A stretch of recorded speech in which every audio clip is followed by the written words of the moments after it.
नमः श्रीवर्धमानाय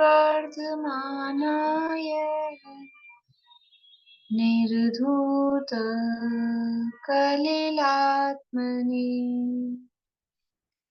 सालोकानां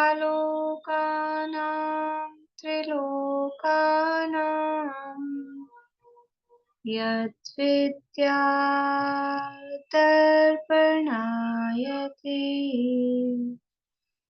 यद्विद्यादर्पणायते सकल पाप मल प्रक्षालक श्री वर्धमान को करुण नमन लोकालोक प्रकाशित करने जिनकी विद्या है दर्पण जिनकी विद्या है दर्पण।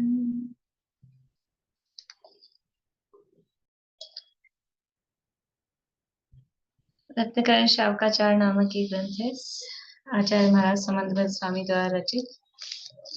तीसरा जो अनुव्रत अधिकार है उसका समझ लीजिए आज समापन का लगभग होने वाला है। आज होने हो ही जाना चाहिए, नहीं तो कल तक हो जाएगा। यहाँ 5 अनुव्रतों की चर्चा की है। पहले व्रत कितने होते हैं, किसके होते हैं, व्रतों का प्रयोजन क्या है, ये बताया। फिर 5 अनुव्रत और उनमें लगने वाले अतिचारों की चर्चा करने के बाद ये कहा, उसका फल बताया और फिर ये कहा कि ये जो अनुव्रत हैं ये वास्तव में गृहस्थ के मूल गुण है, श्रावक के मूल गुण है। इसके बिना श्रावक बना संभव नहीं है। श्लोक है 66 नंबर का, पढ़ते हैं अपन पेज नंबर 110 पर। मध्यमांस मधु त्यागै सहानुव्रत पंचकम अष्टौ मूलगुणानाहुर्ग्रहीणां श्रमणोत्तमा। श्रमणोत्तम अर्थात जो गंधर्व देव तथा शुद्ध केवली हैं, वे गृहस्थ के मध्य मास मधु के त्याग सहित 5 अनुव्रतों को अष्ट मूल गुण कहते हैं। 5 अनुव्रतों में यद्यपि ये सब शामिल है, मध्य त्याग, मधु त्याग, मास त्याग, लेकिन फिर भी उनको विशेष रूप से अलग से बताकर विशेष रूप से उनके त्याग की बात यहाँ पर कही है। और फिर मध्य मास मधु के दोष बताए। देखो, दोष बताना बुराई करना है क्या?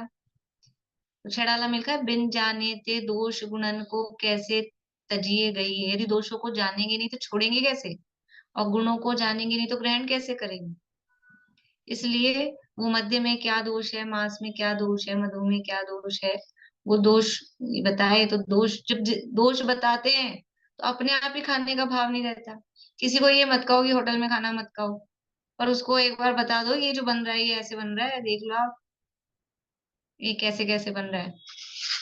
बॉम्बे में ये लिज्जत पापड़ वगैरह ये होते ना, ये जो बड़ी बड़ी कंपनियां, तो अपने बॉम्बे में वहां बोरीवली में पोदनपुर करके अपनी मंदिर है, बहुत अच्छे वहाँ प्रतिमाएं हैं खुले में ऐसे। गए होंगे कुछ लोग, नहीं गए होंगे, गए बॉम्बे में पोदनपुर में। तो वो वहाँ वहां जाने का जो रास्ता है ना वो गली में से है। तो वहां सड़क पे इतनी सी तो मतलब गली है, बहुत साफ सुथरी नहीं है, मतलब ऐसी है। और वहां बैठ के लेडीज वो पापड़ बनाती रहती, वहां सड़क पे पापड़ पड़े रहते हैं और वो थैली में पैक हो के आ जाते हैं। देख लेना, मतलब देख ही लिया, अपन तो खाते ही नहीं है वैसे, लेकिन जो खाते हैं वो देख ले कि ऐसे सड़क पे पापड़ पड़े ही हैं, बिल्कुल। और वो सड़क भी कोई ठीक ठाक भी नहीं एकदम से गंदी सी गली। और वो मंदिर में जाने का रास्ता वही है, वहीं से होके जाना पड़ता है। ऐसी स्थिति है। और फिर थैली में पैक हो के कंपनी का नाम लग के आ जाते हैं। तो अब किसी को ये मत कहो कि आप खाओ कि मत खाओ, दिखा दो ये देखो ऐसे बन रहे हैं बस। फिर क्या होता है, अपने आप ही वो खाने का भाव ही नहीं रहता। तो वो उसके उसका ये दिखा दिया ना क्या है। ये तो एक चीज है, इसी तरह होटल्स में जहाँ भी ये जो बनते हैं कैसे बनते हैं देख लिया जाए ना, तो अपने आप ही खाने का भाव खत्म हो जाए उसका।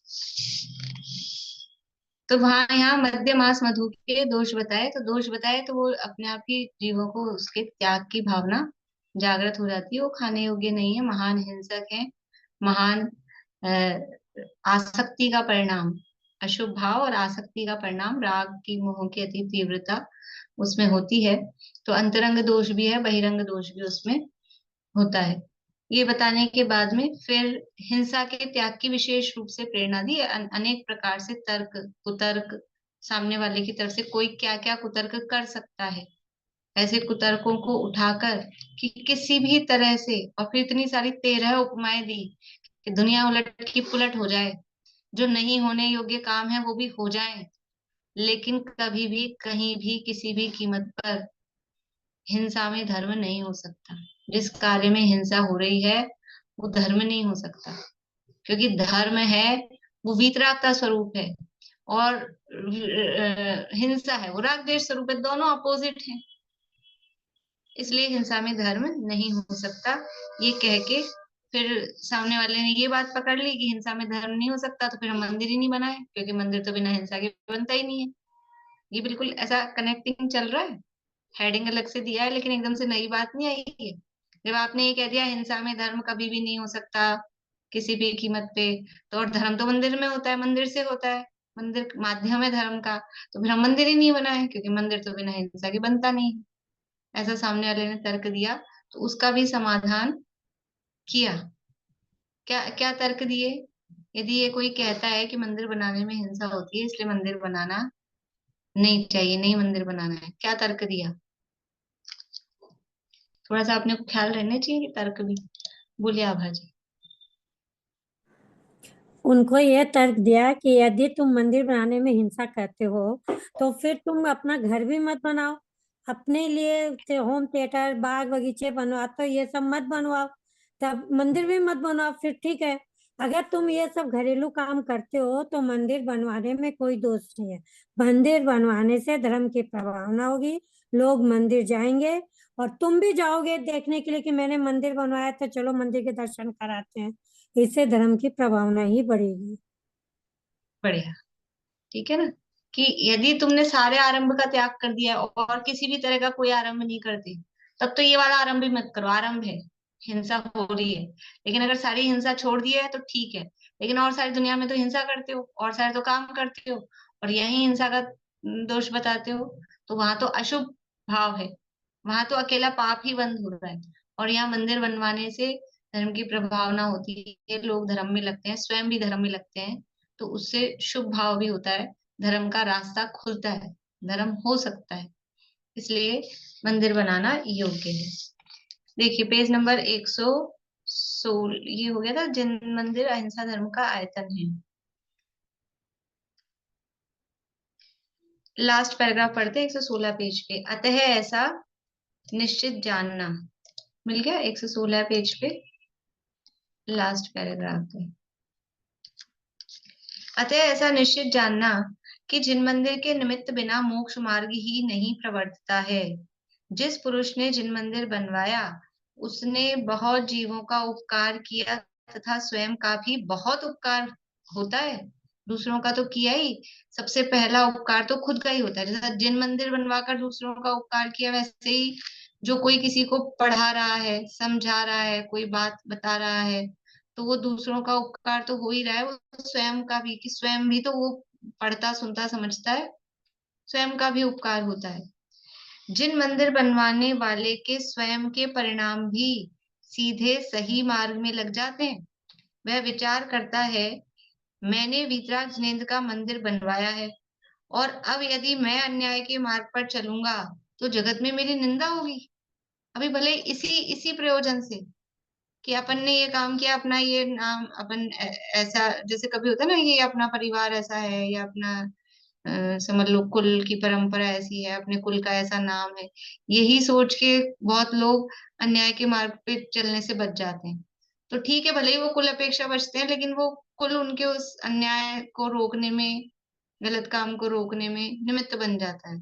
और फिर वो निमित्त बनता है तो अन्याय पे नहीं चलते, न्याय मार्ग पे चलते हैं, तो धार्मिक भावना, धार्मिक प्रवृत्ति उनके जीवन में रहती है। तो जिसने मंदिर बनवाया वो सोचता है मैंने तो मंदिर बनवाया, अब मैं ही गलत काम करूंगा, दुनिया में मेरी निंदा होगी, मैं अब भक्ष्य भक्षण कैसे करूं, झूठ कैसे बोलूं, व्यसनों में प्रवृत्ति कैसे करूं, कलह करना, गाली देना, लोक निंदित कर्म करना, ये अयोग्य दुराचार तो लोक लाज के कारण ही अत्यंत दूर चला जाता है। देखो, लोक लाज भी किसी अपेक्षा से अच्छी चीज है। अच्छी चीज है मतलब कि भाई भले ही अभी अपेक्षाकृत बात करें, जैसे अपन कहते हैं ना कि पहले विरक्ति होगी, फिर बाहर के कोई समझ लो त्याग आदि होंगे, या पहले त्याग आदि होंगे फिर उससे विरक्त परिणाम होंगे, क्या है, ये दोनों का ही इस तरह का संबंध है। जैसे उसमें श्लोक, डबल श्लोक है ना अपने दो स्टोपदेश में। जैसे जैसे विषयों से अरुचि होती है, जैसे जैसे आत्मा अनुभव में आने लगता है, वैसे वैसे विषयों से अरुचि होती है।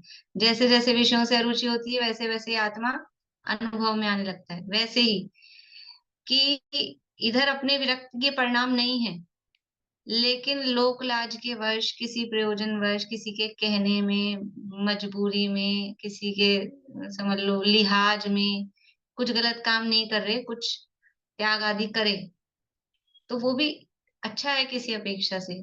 क्यों? कि अभी तो लोक लाज के वश वो अन्याय मतलब अनीति नहीं कर रहा है, फिर धीरे धीरे उसके परिणाम भी वैसे हो जाते हैं, वो अपने आप ही ऐसे हो जाता है कि आज तक हमने ये काम नहीं किया, तो अब मान लो लोक लाज नहीं रही या किसी का प्रेशर था, वो प्रेशर खत्म हो गया, तो भी अब अंदर वो रहता है, संस्कार वो रहते हैं कि ये काम अपन ने कभी नहीं किया, अब कैसे कर सकते हैं। तो वो उसके लिए अच्छा है, फिर उसके परिणाम भी उस अनुरूप हो जाते हैं। 90%, 95% ऐसा होता है। कोई अपवाद निकल जाए तो वो तो, अपवादों की तो दुनिया में कमी है, मतलब वो है नहीं निषेध, तो वो कोई अपवाद हो जाए वो बात अलग है। लेकिन सामान्य रूप से ऐसा होता है कि यदि कोई इसीलिए ये दुनिया में जो नियम है, बाहर के भी और अपने परिवार समाज में क्या है, ये परिवार में रहने का मतलब क्या है कि कुछ ना कुछ डिसिप्लिन होगा, कोई नियम कानून कुछ होंगे, भले ही ऐसे नहीं होते बाउंडेशन, लेकिन फिर भी एक सिस्टम तो होता है, कुछ तरीका तो होता है, चाहे जैसा कुछ भी प्रवर्तन। ऐसा नहीं हो सकता बिल्कुल स्वच्छंद होके, ये समाज के नियमों के हिसाब से, समाज की व्यवस्था के हिसाब से थोड़ा बहुत काम किया जाता है। तो वो पहले समझ लो जबरदस्ती, जबरदस्ती मतलब भले ही मन ना हो तो भी किया जाता है, और फिर बाद में मन भी उस अनुरूप, भाव भी उस अनुरूप हो जाते हैं। तो ये जिसने मंदिर बनवाया, भले ही अब उसके अन्याय से या अभक्ष्य भक्षण से उसकी विरक्ति नहीं हुई अंदर से, तो लेकिन ये सोच के कि मैंने मंदिर बनवाया, मेरा इतना नाम हो रखा है, मेरे को सब धार्मिक समझते हैं, अब मैं बाजार में खड़ा होके चौराहे पे चाट पकौड़ी खाऊं तो अपनी अच्छा नहीं, इज्जत का सवाल है, यही सोच के वो इससे बच जाता है, इससे बच जाता है। फिर वो वैसी आदत हो जाती है, परिणाम भी फिर देखो वो खाएगा नहीं, तो उसके परिणाम भी वैसे तदनुरूप अ, समझ लो शुभ भाव में रहेंगे सामान्य रूप से। तो अब यदि मैं न्याय के मार्ग पर चलूंगा तो जगत में मेरी निंदा होगी, मैं अभक्ष्य भक्षण कैसे करूं, झूठ कैसे बोलूं। मान लो कोई मंदिर का अध्यक्ष है, मंत्री है, मंत्री मंदिर के भी होते हैं ना सब, कमेटी मेंबर्स, अब वो अध्यक्ष जी खुद ही चौराहे पे खड़े होके आलू की चाट खाते दिखे, तो कितनी मतलब समझ लो उनका क्या तो प्रभाव रहे, क्या उनकी इज्जत रहे। तो वो यही सोच के कि नहीं, अपन अध्यक्ष हैं, अपने को नहीं खाना चाहिए, नहीं करना चाहिए, पर इतना भी सोच ले तो अच्छी बात है। और जिस जो ये भी नहीं विचार करे और फिर स्वच्छंद होए कुछ भी करे, तो वो तो समझ लो बिल्कुल ही भ्रष्ट आदमी। तो ये ऐसा सोचकर वो सोचता है मैं अभक्ष्य भक्षण कैसे करूं, झूठ कैसे बोलूं, व्यसन में प्रवृत्ति कैसे करूं, कलह करना, गाली देना, लोक निंदे करना, ये अयोग्य दुराचार तो लोक लाज के कारण ही अत्यंत दूर चला जाता है। एकदम उसकी भाषा अच्छी हो जाती है, पोलाइट। दुकानदार भी होता है एक सामान्य सा, तो वो भले ही ग्राहक परेशान कर रहा हो, पूरा दुकान फैला दी हो उसने, तो भी इतना विनम्र शब्दों में बोलता है। तो ये तो समझ लो धार्मिक जीव है, धर्म के प्रयोजन से, इसलिए कलह आदि, गाली आदि, ये सब तो अत्यंत दूर चला जाता है। परिणाम ऐसे हो जाते हैं कि यदि मैं मंदिर बनवाने वाला ही न्याय और सदाचार रूप से प्रवर्तन नहीं करूंगा, तो और कौन प्रवर्तन करेगा। मैंने तो मंदिर बनवाया है, मैं ही अन्याय नीति करूंगा तो फिर सारी दुनिया ही अन्याय नीति करेगी, फिर तो उनका क्या है। और मैं न्याय नीति से नहीं प्रवर्तन करूंगा तो और कौन करेगा। वो अपने आप ही भाव उसके ऐसे होते हैं। ऐसा विचार करके वह अभिषेक में जिन पूजन में, शास्त्र श्रवण में, जाप में, व्रत में, जागरण में, भजन में प्रवर्तन करने लग जाता है। ये सारी क्रियाएं, धार्मिक क्रियाएं जो अनुष्ठान मंदिर में होते हैं, अभिषेक, पूजन, शास्त्र स्वाध्याय, जाप, व्रत, जागरण, भजन। पुराने जमाने में चलते थे जागरण, मतलब रात भर भजन वगैरह, इस तरह से इन सब में प्रवर्तन करने लग जाता है। उसे धर्म में प्रीति अधिक बढ़ जाती है। शास्त्र के वांचने वालों से, शास्त्र सुनने वालों से, धर्म में प्रीति करने वाले साधर्मियों से, सिद्धांत की चर्चा करने वालों से अनुराग बढ़ता चला जाता है। पढ़ने वालों को देखकर बहुत हर्ष होता है। यानी उसके परिणाम ही अपने आप ऐसे हो जाते हैं कि फिर वो मंदिर आएगा, जाएगा, व्यवस्था देखेगा, पूजन पाठ, जाप, व्रत, उपवास, ये आयोजन, ये सब करेगा, तो उसी माहौल में रहेगा और उसी तरह का माहौल औरों के लिए भी बनवाएगा। तो उसकी अपने आप ही फिर वो धर्म में प्रीति उबरने लग जाती है। कल श्लोक चला था अपना स्टोक देश में कि जो जहाँ रहता है, फिर उसका वहीं उसकी प्रीति हो जाती है, फिर वहीं उसका मन रमने लगता है। तो जो विषय कषायों में ही रहता है, उसको वहीं रमने लग जाता है, वहीं प्रीति हो जाती है। और जो ऐसे धार्मिक माहौल में रहता है, तो उसको वो अच्छा लगने लग जाता है। और जो आत्मा के चिंतन मनन में रहता है, इन सब से भी हटके, तो उसको आत्मा के चिंतन मनन के अलावा वो और कुछ नहीं सुहाता है। तो उसको मतलब ये क्या बता रहे हैं कि मंदिर बनवाने का रिजल्ट, मंदिर बनवाने का फल, कि आप मंदिर बनवाओगे तो आपकी धर्म में प्रीति बढ़ेगी। ऐसा नहीं कि हिंसा हो गई है। वो हिंसा थोड़ी बहुत जो आरंभ हुआ है, तो इतना आरंभ था, आप इससे ज्यादा आरंभ और दूसरे कामों में करते हो। और मंदिर बनवाने में जो आरंभ हुआ, वो थोड़ा आरंभ हुआ, उसका फायदा कितना हुआ। तो सावध्य लेशो बहुपुण्य राशु, ऐसे श्लोक दिया है कि थोड़ा सावध्य नहीं, थोड़ा आरंभ होता हो, थोड़ा पाप होता हो, लेकिन उसका रिजल्ट, उसका फल बहुत पुण्य के रूप में आता है। अगर बहुत उससे अच्छा काम होता है, तो फिर यदि हमने पूरे सावध्य का त्याग नहीं किया है, तो वो फिर करते हैं गृहस्थ, होता है उनके जीवन में। आज मंदिर में पूजन किस किसने की, दर्शन करने कौन कौन आया है, यहाँ व्याख्यान में कौन कौन सुनने बैठता है, आज उपवास करने वाले कितने हैं, इस बार बेला तेला किस किसने किया है, रोषधोपवास वाले कितने हैं, जागरण में कितने स्त्री पुरुष आते हैं, भजन गान बहुत सुंदर हुए। ऐसी धर्म की प्रवृत्ति देखकर उसे बहुत आनंद बढ़ता है। मंदिर बनवा दिया तो मंदिर में कितने लोग पूजन कर रहे हैं, कितने दर्शन कर रहे हैं, व्याख्यान कितने लोग आ रहे हैं, यहाँ उपवास कितने लोग कर रहे हैं। बेला तेला समझते हैं, 2 दिन का उपवास वो बेला, 3 दिन का उपवास वो तेला। ठीक है। रोशदोपवास, अष्टमी यानी सप्तमी का एकासन, अष्टमी का उपवास, फिर नवमी का एकासन, ऐसे 13 का एकासन, 14 का उपवास, फिर पूनम मावस का एकासन, उपरोषदोपवास। तो ये सब, यानी मंदिर होगा तो लोग ये सब काम करेंगे ना वहां पे। मंदिर में और क्या होगा, पूजन पाठ, स्वाध्याय, भक्ति, भजन, जागरण और व्रत उपवास करने वाले, व्रत उपवास करने वाले मंदिर में ही रहते हैं।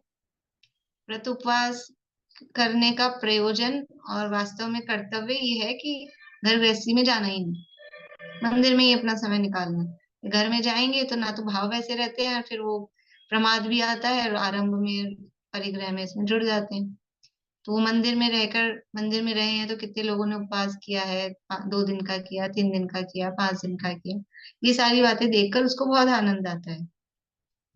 सभी साधर्मियों में वात्सल्यता दिन प्रतिदिन बढ़ती जाती है।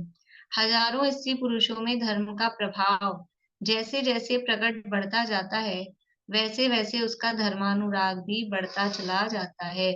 अब जैसे जैसे ज्यादा संख्या होती है, बहुत लोग दर्शन पूजन करने आते हैं, तो वैसे वैसे ही फिर वो जिसने मंदिर बनाया है, उसका उस धर्म के प्रति, मंदिर के प्रति, भगवान के प्रति वो अनुराग उसका भी साधर्मियों के प्रति बढ़ता जाता है।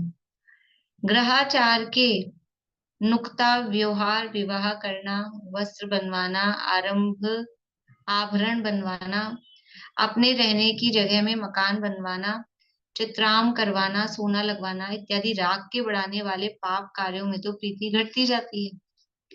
नुक्ता उक्ता ये समझते हो, मृत्यु भोज वगैरह जो होता है उसको बोलते हैं शायद नुक्ता, है ना। 13वें के दिन, तीसरे के दिन मृत्यु के बाद जो खाना होता है वो नुकता। और व्यवहार, व्यवहार मतलब जो भी व्यवहार, विवाह में, वस्त्र बनवाने में, आभूषण बनवाने में, अपने रहने की जगह मकान बनवा रहे हैं, चित्र आदि बनवा रहे हैं, सोना लगवा रहे हैं, ये सब तो राग के बढ़ाने वाले पाप कार्य हैं। तो जो मंदिर बनवाता है उसकी उन कार्यों के प्रति रुचि घट जाती है, उनमें प्रीति घट जाती है।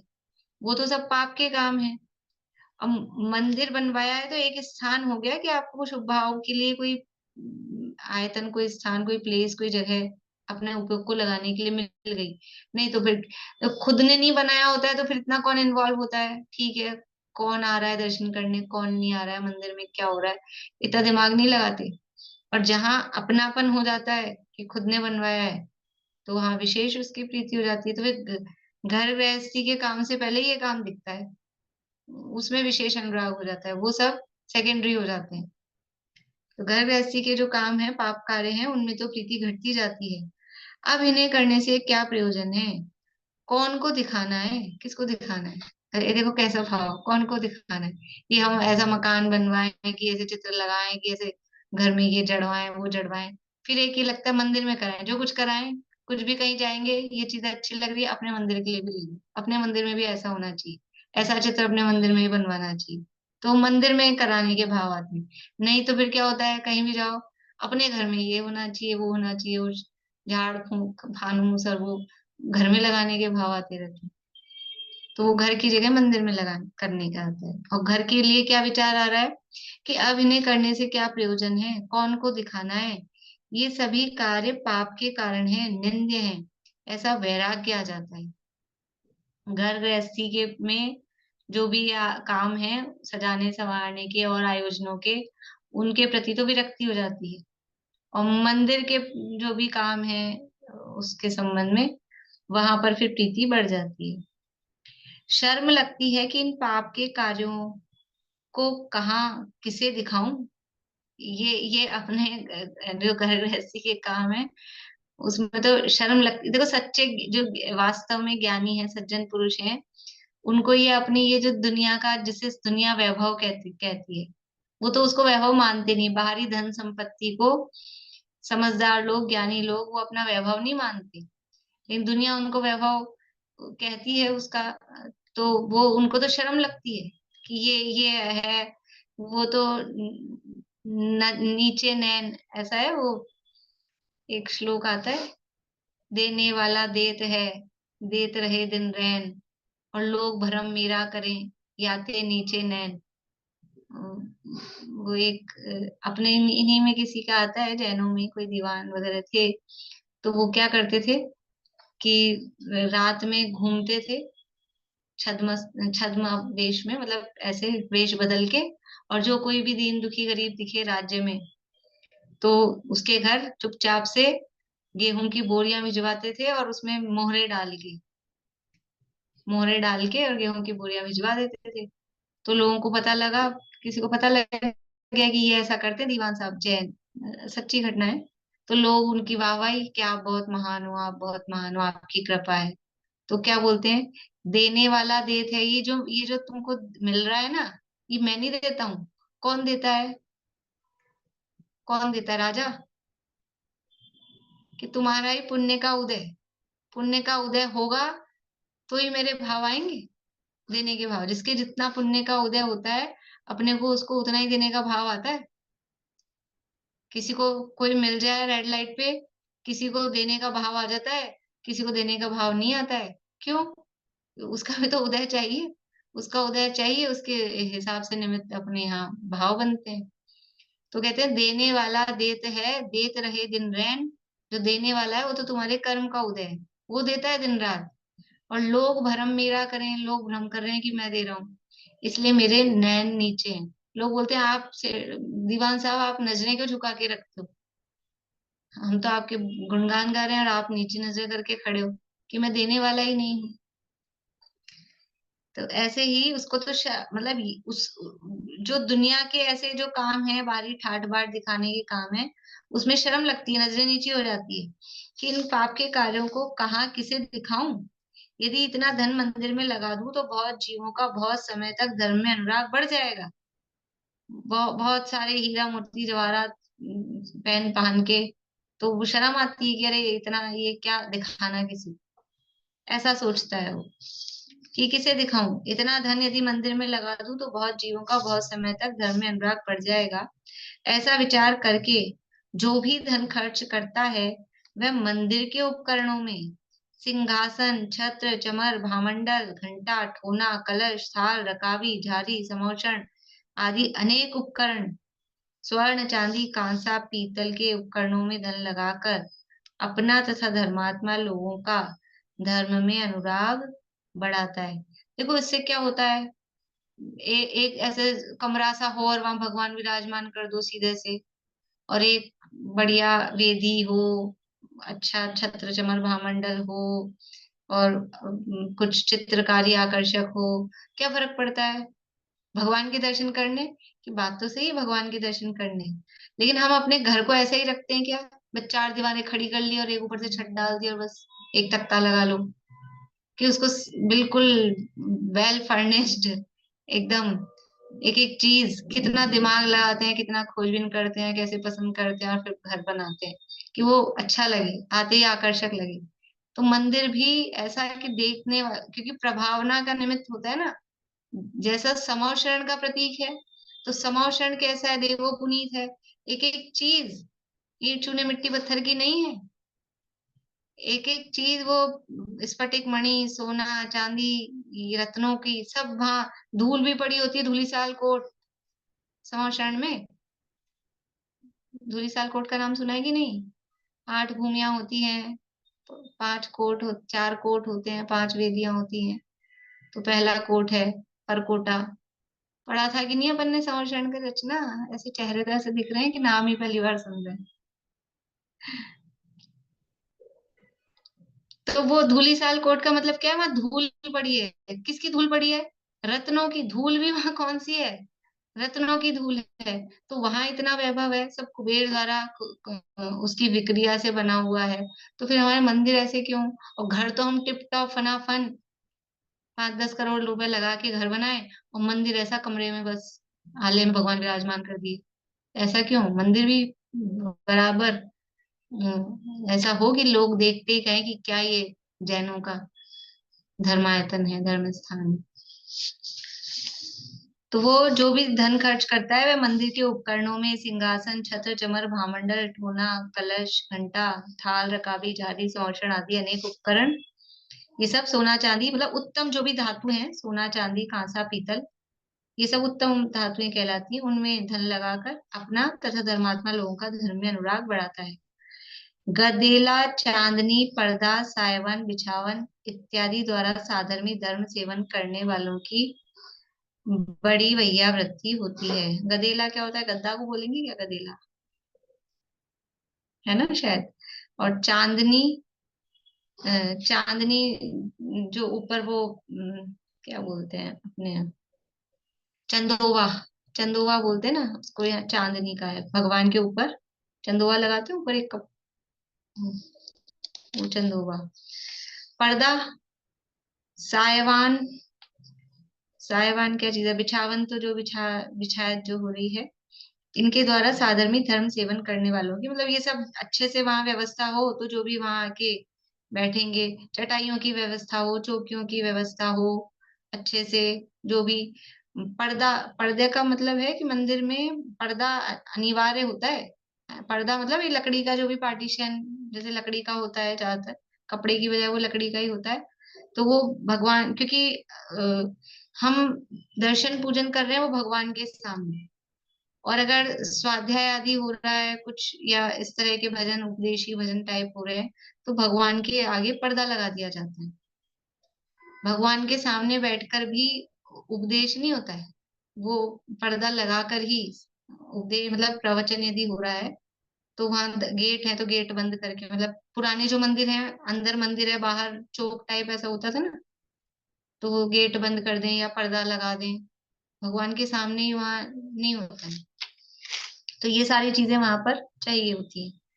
तो उससे जो धर्म सेवन कर रहे हैं उनकी बड़ी वैयावृत्ति होती है। वह मंदिर में गए, चटाई नहीं है एक भी, चौकी नहीं है एक भी, कहाँ तो बैठे, क्या करें, सर्दी के दिन है मतलब, तो साधर्मियों की क्या सेवा होगी, तो वो वहां मंदिर में सारी व्यवस्था करते हैं, तो उनकी भैया व्यक्ति उनको अनुकूलता मिल जाती है, सब चीजें, पुस्तकें हैं बराबर, पूजन की, पाठ की, चौकी, टेबल, कुर्सी, जो भी चाहिए वो सब है। विवाह आदि में खर्च किए गए धन से ऐसी कीर्ति उच्चपना प्रकट नहीं होता जैसा मंदिर बनाने वाले का बहुत समय तक यश प्रकट होता है। अपने देश व अन्य देशों के बहुत लोग पूजन, प्रभावना, दर्शन, धर्म श्रवण करके महान पुण्य उपार्जन करते हैं। एक शादी करी और 5 दिन लगाए, और 5 दिन में 5 करोड़ खर्च कर दिए, तो भी क्या हुआ, बस 5 दिन में खत्म। और लोग साल 6 महीने ज्यादा से ज्यादा याद कर लेंगे। वो भी बहुत बड़ा कह दिया मैंने, नहीं तो आजकल तो बस सब होड़ रहती है, तो वो सब भूल जाते हैं अगली शादी में इसको।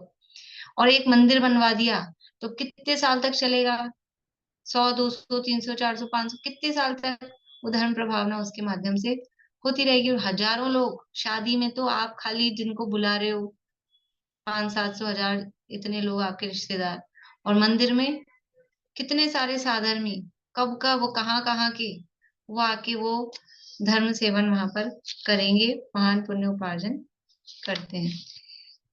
इसी तरह से पंचकल्याणक कराने में, एक पंचकल्याणक वो समझ लो 10-20 शादियों के बराबर है, एक पंचकल्याणक कराना। और मतलब बराबर, मतलब व्यवस्था और खर्चे के हिसाब से कह रही हूँ, लेकिन पुण्य कितना उससे, कि भगवान प्रतिष्ठित हो रहे हैं, भगवान बन रहे हैं वहां पर, तो कितना महान प्रभावना उसके माध्यम से होती है। यहाँ कोई कहता है मंदिर बनवाना, उपकरण बनवाकर जिन मंदिर में रख देना, यह कार्य अपना तथा अन्य का उपकार तो करते हैं, परंतु मंदिर बनवाने में 6 काय के जीवों की हिंसा तो धर्म का घात करने वाली ही होती है। इतनी सारी रामायण उन्होंने कर दी, तो भी वो वापस से वहीं पर आ गया। ये सब बात तो आपकी सही है कि मंदिर बनवाया, उपकरण बनवाया, ये सब कर दिया, अपना हो गया, दूसरे का उपकार हो गया, लेकिन वो जो मंदिर बनवाया है उसमें तो 6 काय के जीवों की हिंसा होती है कि नहीं होती है, ऐसा प्रश्न। 6 काय के जीव कौन से हैं? 6 काय के जीव बोलिए। पृथ्वी, जल, अग्नि, वायु, वनस्पति और त्रस काय के बढ़िया, काय, ठीक है ना। 6 काय के जीव, पृथ्वी का एक, जल का एक, अग्नि का एक, वायु का एक, वनस्पति का एक, 5 तो स्थावर का है, और एक त्रस का है। ये 6 का है। तो जो मंदिर बनवा रहे हैं, तो पृथ्वी, जल, अग्नि, वायु, वनस्पति और त्रस जीवों की भी जो सूक्ष्म छोटे होते हैं, होता ही है, चला के नहीं करते हैं, लेकिन उसमें घात होता ही है। तो इसमें 6 काय के जीवों की हिंसा होती ही है। ऐसा कहने वाले को उत्तर देते हैं, इसमें हिंसा नहीं होती है। देखो क्या कह रहे हैं, हिंसा नहीं होती है, पानी लगेगा, अग्नि लगेगी, हिंसा नहीं होती है, क्या बात कर रहे हो। हिंसा तो जब अपने जीव घात करने के परिणाम होंगे तब होगी। कब होती है हिंसा, जब हमारे परिणाम होंगे कि ये जीव घात हो, तब होती है। मंदिर बनवाने वाले के हिंसा करने के परिणाम नहीं है, अहिंसा धर्म में ही प्रवृत्ति करने का परिणाम है। जैसे मुनीश्वरों को यत्नाचार पूर्वक आहार देते हुए गृहस्थ के हिंसा नहीं होती है, जैसे नित्य विहार करते हुए, ईर्यापथ शोध कर गमन करते हुए मुनीश्वरों के हिंसा नहीं होती है। मुनीश्वर नित्य उपदेश करते हैं, गमन करते हैं, शयन करते हैं, उठते हैं, बैठते हैं, आहार करते हैं, निहार करते हैं, वंदना करते हैं, कायोत्सर्ग करते हैं, तीर्थ वंदना, गुरु वंदना को जाते हैं। उन कार्यों में हिंसा के परिणाम बिना जीव की विराधना होने पर भी हिंसा नहीं होती है, हिंसाकृत बंध नहीं होता है। क्या कह रहे हैं, अभी तो कहते हैं कि हिंसा हो रही है। कि हिंसा कब होती है, हिंसा होती है हिंसा के परिणामों से, असावधानी पूर्वक प्रवृत्ति करने से, और हिंसा के भाव।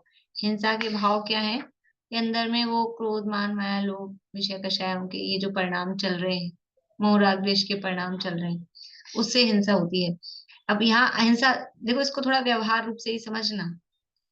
अहिंसा धर्म में प्रवृत्ति करने का परिणाम है, तो ये राग द्वेष मोह में से कोई है कि नहीं है? अहिंसा धर्म में हम प्रवृत्ति करें, धर्म की प्रभावना हो, ये मोह राग द्वेष में से कुछ है कि नहीं है? मोह है, राग है, द्वेष है कि कुछ भी नहीं है? मंदिर बनवाने का परिणाम राग है, राग भाव है, शुभ भाव है, भले ही राग है। और राग भाव क्या है? निश्चय से राग भाव क्या है? हिंसा है। लेकिन अभी यहाँ उसको गौण करके व्यवहार की बात करेंगे। अहिंसा धर्म में यहाँ जीवों को मारने का प्रयोजन नहीं है, परिणाम भी नहीं है। हमारे लक्ष्य कहाँ है? हमको दिख क्या रहा है? हमको ये दिख रहा है, हमको धर्म का प्रभाव ना हो, मंदिर बने, जीव धर्म में लगे, मैं धर्म में लगूं, ये भावना है, ये दिख रहा है। तो वहां हिंसा का परिणाम नहीं है, हिंसा का प्रयोजन भी नहीं है। अब उदाहरण दे रहे हैं, जैसे मुनीश्वरों को यत्नाचार पूर्वक आहार देते हुए गृहस्थ के हिंसा नहीं होती। गृहस्थ ने भोजन बनाया, भोजन बनाया और भोजन बनाकर मुनिराज को पड़गान किया, आहार दे रहे हैं। तो मुनिराज को आहार देते समय कुछ आरंभ होगा कि नहीं होगा? होता ही है। आएंगे जाएंगे चलेंगे फिरेंगे पड़गाहन करेंगे, आरंभ तो होगा।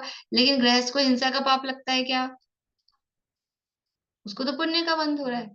अपने अपने रिश्तेदारों के लिए भोजन बनाए और उनको बुलाए और उनको भोजन कराए, तो पुण्य बंद होगा कि पाप बंद होगा? पाप बंद हो रहा है। और मुनिराज को भोजन करा रहा है वो गृहस्थ, तो उसके पाप नहीं लग रहा है, हिंसा नहीं लग रही, उसके पुण्य बंद हो रहा है। ये ये विशेषता है, क्योंकि अभिप्राय वहां वो धर्म का है। मुनिराज हैं, ये साक्षात मोक्ष मार्ग है और इनकी धर्म साधना निर्विघ्न रूप से चले, ऐसा भाव रखकर वो मुनिराज को और अपना अहोभाव समझता है कि ऐसे ही मोक्ष मार्ग के प्रणेता ये हमारे घर पे आए हैं आहार के लिए, हमें ये अवसर मिला है, तो उसकी भावना दूसरी है। जैसे मुनीश्वरों को यत्नाचार पूर्वक आहार देते हुए गृहस्थ की हिंसा नहीं होती है, जैसे नित्य विहार करते हुए इर्यापद शोध कर गमन करते हुए मुनीश्वरों की हिंसा नहीं होती है। जो नित्य विहारी विहार करते हैं मुनिराज, इर्यापद मतलब जो गमन, जो रास्ता है उसको चार हाथ देखकर चलते हैं, तो जब चलते हैं तो उनकी हिंसा नहीं होती। मुनिराज गमन करते हैं, चलो उड़ के कोई नहीं आया, अपन हमेशा उदाहरण देते हैं ना, कोई उड़ के मक्खी मच्छर आ गया, पाँव के नीचे मच्छर आ गया और दब गया और मर गया, तो भी उनको हिंसा का दोष नहीं लगता। मान लो उड़ के कोई नहीं आया, पैर के नीचे कुछ नहीं दबा मुनिराज के, तो भी हिंसा हो रही है कि नहीं हो रही है? गमन करेंगे मुनिराज, कोई चतुर इंद्रिय जीव उड़ के आके मरा नहीं, तो भी हिंसा होगी कि नहीं होगी? होगी। कि गमन करेंगे, संचार करेंगे, वायु का एक जीव वहां सब जगह है, बादल वायु का एक जीव भी यहाँ सब जगह है, सूक्ष्मता है, चलो उनकी हिंसा नहीं होती, तो होगी हिंसा तो, होती है। लेकिन वो हिंसक नहीं कहे जाते, हिंसा के परिणाम नहीं, हिंसा के परिणाम नहीं, इसलिए तो गमन यत्नाचार पूर्वक जो गमन कर रहे हैं उनकी हिंसा नहीं होती। मुनि ऋषवर नित्य उपदेश करते हैं, गमन करते हैं, शयन करते हैं, उठते हैं, बैठते हैं, आहार करते हैं, निहार करते हैं, वंदना करते हैं, तपस्या करते हैं, तीर्थ वंदना गुरु वंदना को जाते हैं, ये सारे कार्य ये हिंसा के बिना होंगे क्या? गमन करेंगे, शयन करेंगे, उठेंगे, बैठेंगे, उपदेश देंगे, बोलेंगे, हर काम में जीवों का घात तो, सावर जीवों का घात तो होता ही है, ये सब कर रहे हैं, तो भी उन कार्यों में हिंसा के परिणाम बिना, जीव की विराधना होने पर भी, देखो क्या कह रहे हैं, जीव की विराधना होने पर भी, विराधना तो होती है लेकिन क्योंकि अंदर हिंसा के परिणाम नहीं है, तो हिंसा नहीं होती है, हिंसाकृत बंध नहीं होता। हिंसा नहीं होती है का मतलब कि हिंसा से जो पाप बंद होने वाला है वो पाप बंद उनको नहीं होता है। इसलिए वो जो प्रश्न था कि जिन मंदिर बनाएंगे तो 6 काय के जीवों की हिंसा तो होगी होगी कि नहीं होगी, सीधा जवाब उसको दे। देखो ऐसा होता है ना कभी कभी, जब कोई अड़ रहा हो किसी बात पे और मान नहीं रहा हो कोई कहना, तो कहेंगे नहीं, बच्चे होते हैं ना कि भाई ऐसा है, भाई ये करेंगे तो ऐसा हो जाएगा, ऐसा हो जाएगा, ये नहीं होएगा, तू कर तो सही, ऐसा एकदम दो टूक उसको मना कर देते हैं, नहीं होगा, कुछ नहीं होगा, कोई कुछ नहीं कहेगा, करो। तो ऐसे ही वो कह रहा है हिंसा होगी, हिंसा होगी, कि नहीं होगी, बिल्कुल नहीं होगी। ऐसा ऐसा जवाब दिया है, क्योंकि हिंसा तो हिंसा के परिणामों से होती है, हिंसा के भाव नहीं, मंदिर बनवाने के भाव है। और अभी तेरे उनको ही पता है कि गृहस्थ है जो प्रश्न कर रहा है, इसकी हिंसा का पूरा त्याग तो है नहीं, इसलिए हिंसा कर तो उसको बंद नहीं होता, ऐसा यहाँ कह रहे हैं। चलिए, अभी थोड़ा सा बचा है, अभी तो पूरा होगा नहीं, समय अपना हो गया है, ये थोड़ा कल बचा है ये, और फिर टाइम बचेगा तो थोड़ा बहुत कुछ परिशिष्ट का ले लेंगे साथ में। परिशिष्ट में 2-2.5 पेज है, देख लेंगे। अभी आज तारीख हो गई अपनी 7, तो एग्जाम कब रख लें? 14 या 15 को रख लें,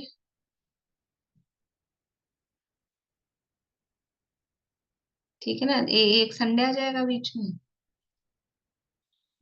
11-12, ये अपन कल क्या है, अभी तो फ्राइडे सैटरडे 2 दिन है, तो ये पूरा कर लेंगे परिशिष्ट भी चाहे से। मंडे ट्यूसडे वेडनेसडे 11-12-13, 11-12-13 को रिवीजन कर लेंगे, 3 दिन तो बहुत है रिवीजन के लिए।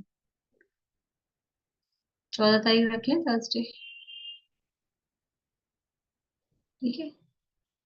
अभी रफली 14 रख लेते हैं, ज्यादा कुछ ऊपर नीचे होगा, मुझे भी पेपर भी तो बनाना है, मैंने भी कुछ नहीं बनाया, तो 14 या 15 में से जहां तक है, 14 तारीख अपनी फाइनल है, और फिर भी कुछ ऊपर नीचे होगा तो 15 तक, ठीक है?